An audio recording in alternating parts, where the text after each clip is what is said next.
ഇന്ത്യയുടെ പർവ്വത സംസ്ഥാനം എന്ന് വിശേഷിപ്പിക്കപ്പെടുന്ന സംസ്ഥാനം ഹിമാചൽ പ്രദേശ്.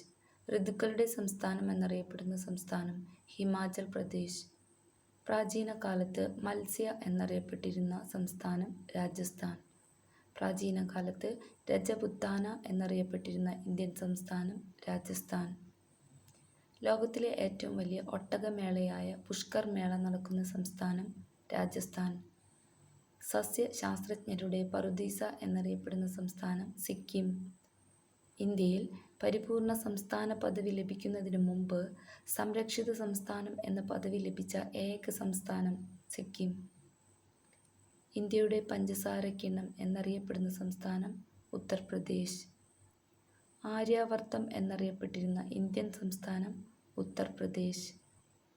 ശ്രീരാമന്റെ രാജ്യമായ കോസലം, ശ്രീകൃഷ്ണന്റെ ജന്മസ്ഥലമായ മഥുര, മഹാഭാരതത്തിലെ കൗരവരുടെയും പാണ്ഡവരുടെയും രാജ്യമായ ഹസ്തിനപുരം എന്നിവ സ്ഥിതി ചെയ്യുന്ന സംസ്ഥാനം ഉത്തർപ്രദേശ്.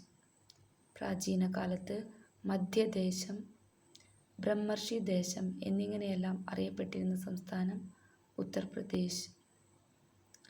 ഗ്രാമങ്ങളിലെ പാവപ്പെട്ടവർക്കായി സമാജ്വാദി പെൻഷൻ സംവിധാനം ഏർപ്പെടുത്തിയ സംസ്ഥാനം ഉത്തർപ്രദേശ്.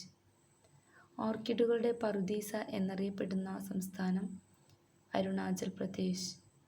ചുവന്ന മലകളുടെ നാട് എന്ന വിശേഷണമുള്ള ഇന്ത്യൻ സംസ്ഥാനം അരുണാചൽ പ്രദേശ്.